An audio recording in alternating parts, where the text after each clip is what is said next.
There it goes. All right, everyone. It is another week of The Author's Dilemma. I am so glad that you are here with us tonight. And if you happen to show up later, well, actually, if you show up later, you won't be able to see this or hear it. So you'll be in the power curve.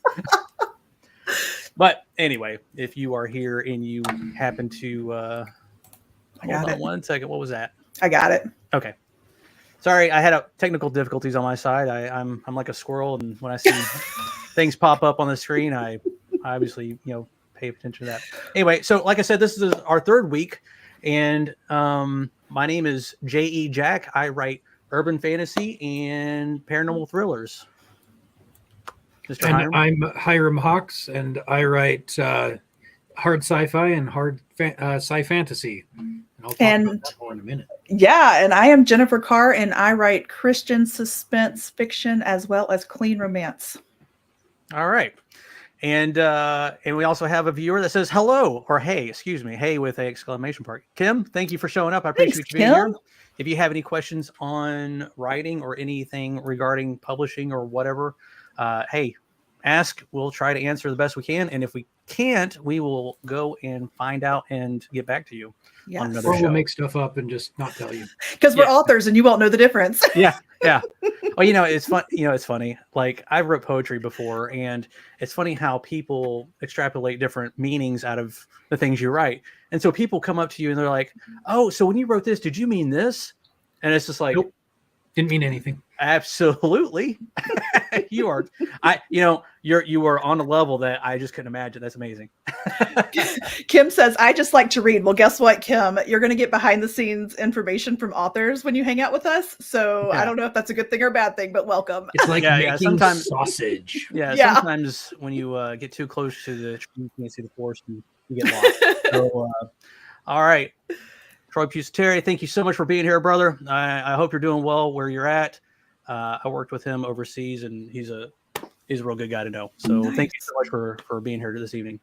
All right, so this week we're going to talk about tools of the trade. We all have different tools that we use, and we use them different ways because obviously there's so many different ways to finish that book. And so I think we're going to talk about the process. Like, where do we get our ideas is another show that we're probably going to do in the next couple of weeks, but the actual process of what programs we use when we write, what do we use to, get productive, and then other things of that nature. So starting off, Hyrum, what do you like to use, like to write and stuff? Well, I am old school, and if we still had WordPerfect, I would be on it. That does date me, but I'm not as old as some people in here, but it's not me. Yeah, I have my hand raised, folks that aren't here on the show with us live because I'm the oldest person here. We're not that sorry, old. Yeah, but yes, I grew up on Word, and I still do remember typing without actual, a mouse, which is hilarious, but not for very long.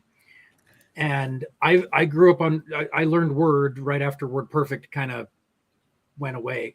And so to me, that's just, I know it so well. I know all the shortcut keys. I can navigate 90% of it without actually using the mouse. And so I have to use Word. Now, I have found forthewords.com. I wish I was sponsored by them, but did not much. I think it was like $20 for a year subscription. And it's a gamification word processor of sorts. And I think it's really helpful, especially if you're kind of in a dark place and you want to motivate yourself, but you're also like just not seeing the hope. It's something where you can play a game and write. And I wrote most of a book on it. Really? I have never heard of that. What's it called? I haven't either. The number 4, thewords.com. Let's put it in the chat. I don't know how to do that. I'm not the we're learning as we go. Wow, it goes to all the places. That's kind of for the word. So those of you that aren't live with this, it is actually the letter 4, thewords.com. Yes. Yeah. So forthewords.com is just it's got cutesy art stuff. It's got all sorts of interesting like quests you can do. You have a main quest to advance it, but you can branch and do a bunch of side quests, and all of them you win by writing. You can focus on doing just a total number, and your time doesn't matter. You can actually do race sprints where you're writing as fast as you can. You have to keep your speed up or else you won't win. It's like beating the GPS.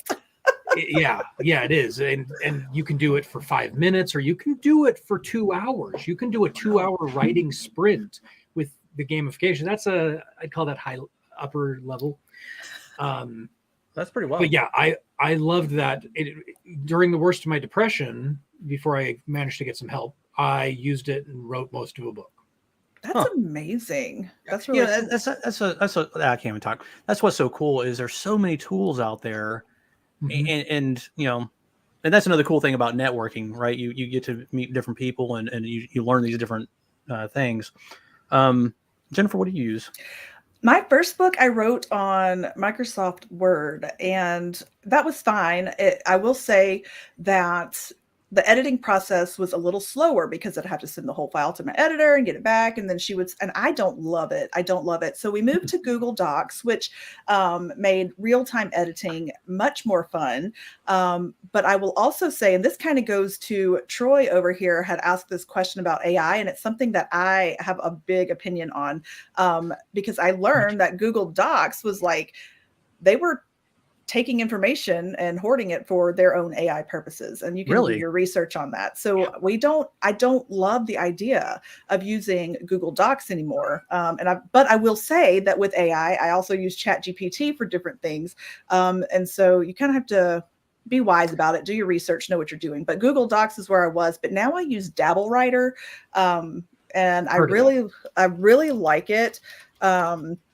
There is a paid version. There's a free version. I use the paid version because I had like a Black Friday deal that was like half off of a lifetime account. And I was like, yes, please. And so that's what I use. Huh. So now there are some issues with Google Docs that you mentioned. Some issues with Word that actually can be resolved. Like I can live edit with anyone else who has OneDrive. So you do have to have extra things. Yeah, so because Microsoft, because now Microsoft, though, they require like the paid subscription. And so if your co-writer or whatever doesn't have it, then they have to pay for it, or you add them to a family plan, I guess. So. Well, that's interesting, though, like with Troy's question on AI, man, there's a need for, or not need for it. There's a time and place for it. And I have to say that Jennifer has shown me the ways in which to use it. So, it's good to use for writing. Yeah, not for writing, but for like different ideas or different, thoughts or whatever. That's a conversation for another time. But for editing and assisting, I don't know, is ProWritingAid AI based or Borderline. Is it borderline? It's kind of AI. They're trying to. They're still lousy. I can testify. I just finished editing my book with ProWritingAid. It gave me 3,000 suggestions over 114,000 words, and I rejected completely 2/3 of them. The other third were commas and passive voice. So So I use ProWritingAid, and so Troy, if you're still listening, ProWritingAid is basically you can write on Word. It's a subscription model, but you can download, you can attach it to your Word program, and then it will look at your word usage. It has different like styles you can use, like if you're a mystery writer or whatever, but it will kind of like hey, are you sure or passive voice, are you sure you want to use this wording here? So I think that's pretty cool because it does highlight different things to look at. You're like, oh, okay, well, yeah, maybe I should probably not be so passive in that sentence. So I used the thing it taught me was began. I use began constantly. Yeah, it'll tell you which words you overuse. Yeah, that too. But I will say this: regardless, try to get an editor. Yeah, no matter what, you can edit as much as you can yourself. Try to get it if you can afford it, and sometimes you can't. I get it, but get an editor. Yeah. So when I first started, I used Word for the first book. It was good. Then I moved to Scrivener. Now, I can't imagine writing. I can't imagine writing a book not using Scrivener now, because the thing about Scrivener is you can break it down by chapters. So when I write, so like let's say if your book is 90,000 words and you have to go back earlier into your work to find not to find something, but to fix something, you got to scroll. With Scrivener, it's all broken down by chapters. So if I got to go back to an earlier chapter to see something, I just click on that. It brings up that Word document that's attached to that chapter in that folder, so to speak. And then I can fix it, go back to that. I mean, it is a great tool. And then also there's a new one out there called Atticus. Now, I don't think that one's on. It's PC. on. No, it's on PC. Yeah, I got PC. Oh. I have it. Which one's not on? Vellum is not PC. Yeah, so Vellum is used for formatting. It is. But Atticus is is trying to be the full suite from writing, editing, and formatting. And I had to say, I think they're not there yet, but on my last book, so the way my process works is I write on Scrivener, I will download it to Word, I'll go through it with ProWritingAid, I'll fix those issues, and then I will send it to my editor. So I still use Word. And then I'll send it to my editor, who is my wife, by the way. So if any of you were, That's a cheating. little plug there. Wait a second. No, I'm very lucky. I'm very fortunate to have her as my editor, because she's fantastic. But I send it to her, she does her magic, and then it's ready. But with Atticus, you can do that all in one place. Now, the only problem is it's saved to the cloud, and sometimes there's desync, sometimes it doesn't save, sometimes there's issues. And I did that with my last book, Grave Disturbance, and not Grave Disturbance, excuse me, Something Wicked, and I realized that I will not use Atticus probably ever again. That's a strong. I might use it at some point in the future again, because it was kind of easy to format once I figured it out. It was kind of hard to figure it out, but they're almost there. I'd say they're probably 90% there. There's still some bugs to work out. Some people swear by it. On Facebook, I'm part of a couple of authors groups, and they love Atticus.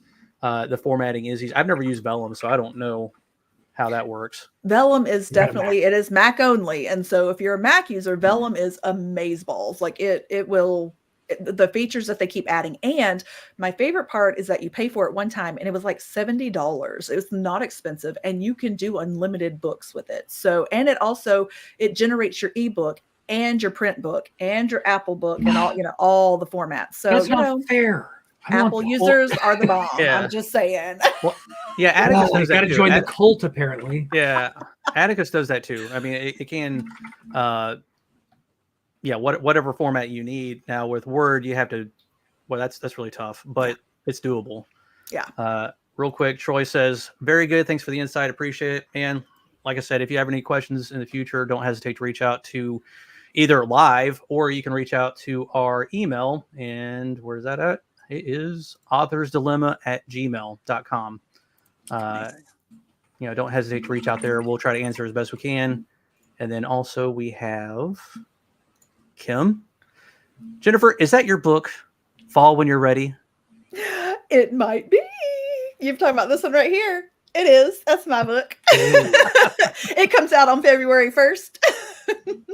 Well, why aren't you got to do a promotion? Mine's not till February 15th. We can talk about it next week. We'll get closer to it, because I think next week is the 1st. Yes. So it'll be launch day next week. While we're interrupted, I'm going to go ahead and put out a call. If you are interested in being an ARC reader for me, I am just now. My wife is still finding typos as she reads, which is so annoying. But I'm going to have she's almost done, and I will be putting out my book. So if you are interested, I am looking for ARC readers. That's an advanced reader copy.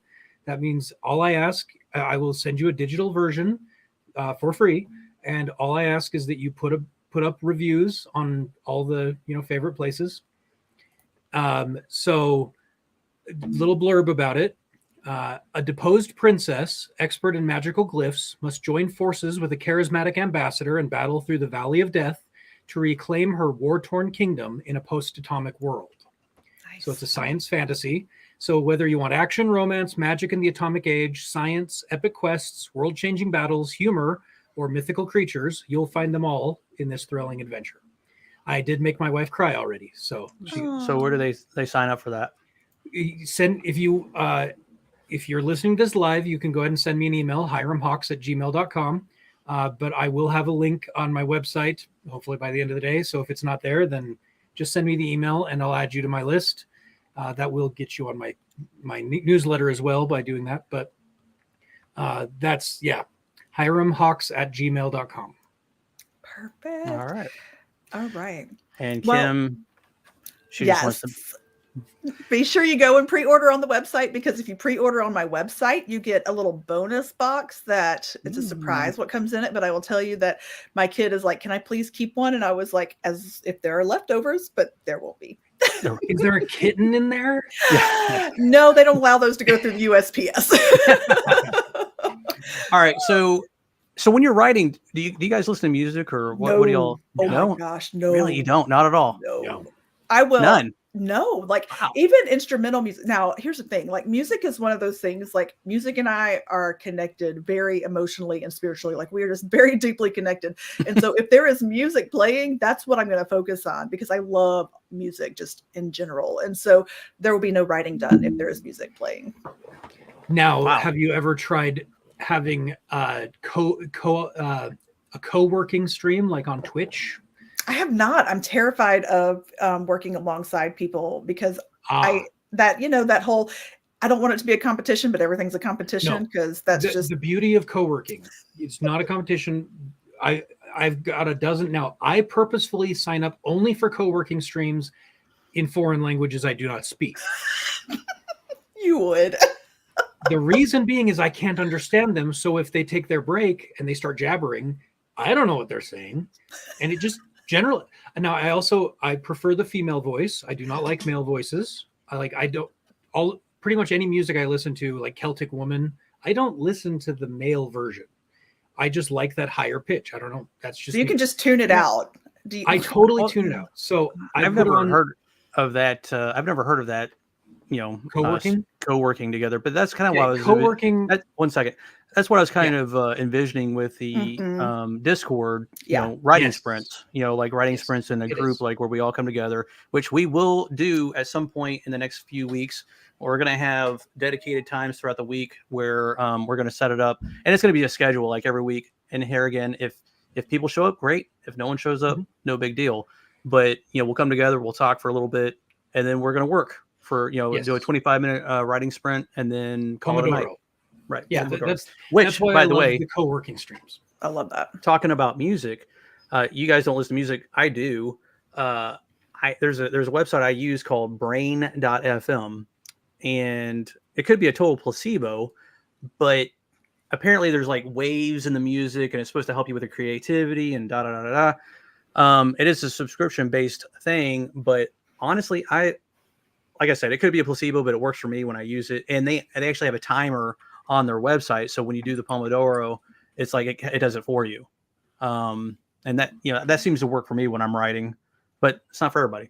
That's very cool. Now I prefer to have essential oils like going in the background and like different scents, and will like totally trigger different parts of my brain. It's wild. So maybe it's just there's just different parts of the brain, like you use yours differently than I do. But there are certain things that I do appreciate. Well, I usually listen. I usually can't talk. Good Lord, words. Overrated. You don't need them. Yeah. No, like for aromatherapy, I like peppermint or thieves. Thieves are good too. Oh, I love thieves. This is my Christmas spirit, and it's like smells. Oh my gosh, this is like this is Christmas in a bottle, and so I smell it all year round. Okay, so I'm not a plotter. You're not a plotter. Have you guys ever used Plotter? It's a program out there for people to help. It drove me insane, but again, I'm not a plotter. So, however, I am tempted to use it retroactively after I write the book in order to figure out what I did wrong. Interesting. That is one way that I've heard of other pantsers doing it. They use the plotting software post to figure out where things are like, oh, this is weird. This is like I did hire a good developmental editor for my current book that's coming out, and she was able to identify a lot of stuff. And she's right now making an analysis so that I can use what I did in future books. Like, oh, I did this. I didn't know I was doing this, but I did this. So okay, I don't know how Plotter works, but I had a free week of Autocrit and AUTOCRIT, and it has a feature where it will analyze your writing, and it will kind of show you plot holes, and it will give you ideas for future storyline in your book. And so I don't know if that's how Plotter works, but I was like, it was a little much for me, and it was expensive, so I didn't do it. But Well, I've tried to use Plotter because I'm like, I'm tired of being a pantser, because I was like, oh, let me try to do this. I can't do it. But basically what it is they have all the different plots you can ever have. Like if it's romance, it has this, and then you kind of plug it in. okay. And then it's just kind of, it's almost like a big mind map in a way, but you just kind of plug it in, and then, you write your synopsises and different things, and it works pretty good. And for those that are listening, it's PLOTTR, Plotter. So you can go check that out. They didn't use spell check when they you named did it. say something we got to make sure to be careful of. Some people will argue, and this is not, we can put this in a future podcast. Some people argue, don't fight. If you're a pantser, just be a pantser. If you're a plotter, just be a plotter. Otherwise you will burn yourself out, and then the world will end. Well, yeah, true. But you got to find out what works. Many people argue on it. Oh, you do. And so Yeah. I tried plotting once, and I wanted to die. Right. So, like I know I'm not an outliner. I'm not a plotter. Because for me, here again, it goes back to if the story's not exciting enough for me to come back to, I'm not going to finish it. And if I knew what was happening, I would never finish. So that takes me to a question then. Okay, you're a pantser, I'm a pantser, you're a pantser, we're all pantsers, whatever. Pants. So how do you then, if you're not going to outline, and I know what I do, how do you organize your notes? Because you have to have notes, right, to go back to. Do you not? Do you not make notes about what you're doing? This is where I use Scrivener. Okay. So because Scrivener has a note program, or a note like in it.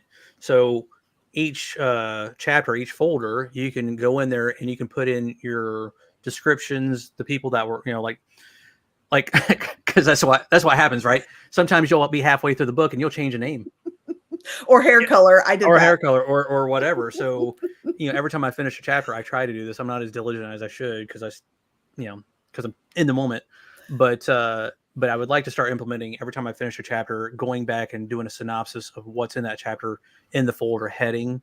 And that's one way to use Scrivener to do that.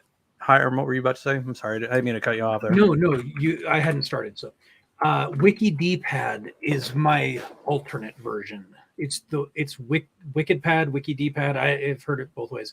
This is a Dan Wells find. I learned it from Writing Excuses, or was it Howard Taylor? Either way. It is your own personal wiki. And so if you're not going to use Scrivener, which I won't, WikiDpad is a really cool thing that you like put the word in brackets and it becomes a new wiki entry. And then you can go to that new wiki entry and you put in information, and you can just endlessly nest wiki articles. Neat. So you make your own wiki. And so I think, Howard Taylor did it for his Schlock Mercenary universe, which it's a huge book by itself, just a wiki that I think in one of his podcasts, he said someday he's going to sell it so people can get access to it. So I've liked that because it allows me to put in the information so I don't have to constantly be Control F through my document. Because I don't remember my main character's last name. We've all been there. We've all been there. That's cool. DabbleWriter does that too. It has a whole, you can world building and character profiles and all that stuff. So I just wanted to ask what you guys used. Interesting. All right. So, we got through the writing part of it. So the next part, well, in the formatting too, we talked about Atticus, we talked about Vellum. And you can also format your book in Word, but it's kind of difficult because unless you've been doing it for 30 years. Yeah, unless you're Hyrum. Hey, I bet you could pay him to format your book if you really needed Actually, to. there's your next Word? business, Hyrum. Sure, there you go. Freelancer.com. I can do it while I'm, watching football, whatever. I mean, also Ingram Spark, right? If you're Yes. self-publishing, Ingram Spark has an ebook and a print book, book creator tool and formatting and all that jazz. And so The if you're ebook already creator tool is hard. I've not used it. I've only used the print version. I've not used their ebook. I used the print one for my first. And once I found Vellum, I didn't go back to use it. So, but they do have that option. So if you're already going to publish with them, or through them or distribute through them, then Ingram Spark is an option. Now, by the way, if you really want to do Vellum, but you're a PC person, there are ways of getting Mac emulators, and I am going to try. Oh, that's interesting. Yeah, I never That's thought a good about idea. that. Yeah. All right, so we don't have a ton of time. We have a ton more to go through, so we might want to split this podcast into 2 episodes. But, yeah, might have to. there are a few other editing and grammar checkers that we should consider. ChatGPT is one, but I don't want to dive too far into the AI hole. Let's leave that for a the thing I'm afraid about. conversation. The thing I'm afraid about using ChatGPT, any of the chat or the AI programs, is kind of like what Jen was talking about with the Google Docs. What are they doing with my information that I input? So I'm really hesitant on doing any of that. But because it's mine.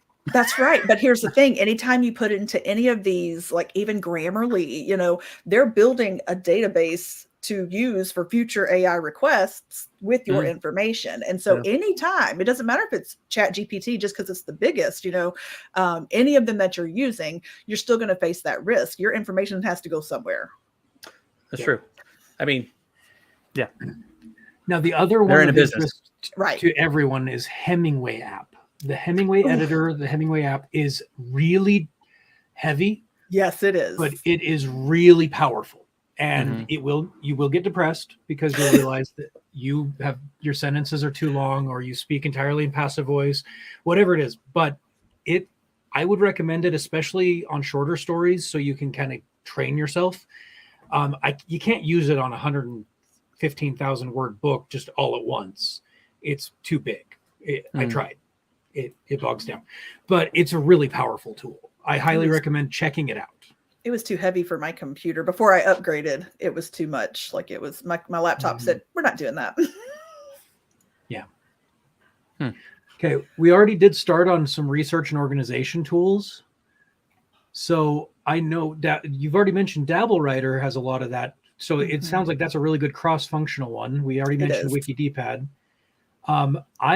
Some people swear by OneNote. I personally hate OneNote, Evernote. I don't do notes apps. They get too cluttered for me. That's why I do WikiDpad, because it self-organizes. Do you guys find success with notepads, or do you like? I don't. Like I said, I just use basically. I mean, when it comes to the book itself, I mean, I kind of want it all in one place, So I just put it all in Scrivener. But I honestly, I've never even thought about using a different program. And that's another cool thing about these kind of conversations is like just illuminating my I'm like the possibilities. I'm like, oh, I never heard of that. Like Hemingway, had no idea. Never heard of it. I used it when on book 1, I was like, oh, it was recommended. I think it was on a podcast, and I tried it, and I was like, I don't think I'm ready for this. I wasn't ready. No. So Hyrum, did you use you said something the other day on Discord, Calibre or Calibre? Calibre is a formatting tool. It's for making ebooks. It's pretty good. It's has free. Issues with images. It is free, and that's what I use to make my beta copies. Totally usable. Don't put images in it; it will screw up, except for the cover. Yeah. Simply because I don't know how to do that yet. I'm working on it. There is a program, if we're talking book formatting, that is the gold standard for graduate school theses. It's called LaTeX. It is not spelled LaTeX. It is spelled latex. I don't know. but it is the program. I used Overleaf as LaTeX is kind of like Python. It's a system. It's a coding system, and then you use an over-the-top program to format, and it's extraordinarily technical. You have to actually use code, but you will get the most beautiful formatting possible. Okay, Hyrum, here we go. We're going to hire you out for this. This is now your job. I tried it. I did grad school enough. I mean, I have 3 master's degrees. I could never seem to make up my mind. I never did the PhD thesis because that just seemed stupid. I didn't want to do that much of one thing. I'm too much of a generalist. I got a keyboard and a computer screen. That's about it. And I'm dangerous enough with that. So if you want to learn LaTeX, if you are technically minded, and especially if you know coding, LaTeX will be easy for you. Use Overleaf, and it is super, super simple. It does cost some money, but it's also, especially if you're doing something with really complex formatting, it's the only way to go. I don't know if they do eBooks, though. I've never tried. All right. Well, we are past the 30-minute mark, and I think we're probably at a good stopping point. I just want to say, finish it up. Yeah, we'll probably do tools part 2, and then maybe something else, and then also answer the questions. We didn't get to the question of the week like I meant to, but we'll do that next time. Like I said, by the way, in the future, if you want to hear, if you like to. Really? I haven't been drinking today. I really haven't, just water. Maybe you need to. Yeah, maybe. Yeah. So if you have any questions, don't hesitate to reach out to authorsdilemma@gmail.com. We'd love to try to answer the questions as best as possible. And also, the more questions you ask, it helps us too, because when you ask those questions, it causes us to think about it. And then what we don't know, we will go and try to find out. So that helps everybody around. Like I said, at some point, you just make stuff up. Yeah, we won't let him just lead you astray, and please don't let me lead you astray either. Oh, and by the way, anything that we talk about, take with a grain of salt, because hey, we're all in this learning together, right? I mean, we're just trying to share some of the challenges that we've come across, and hopefully you get something out of it. That's all for this week. Thank you so much for joining us. Everybody else have anything? Go follow all of us on social media. You can find me at jcarwrites, J.E. Jack, and Hyrum Hawks. Go follow all of our social media platforms. At author J.E. Jack. That's mine. So there you go. Take care. Have a good night. We'll see you next time. Bye.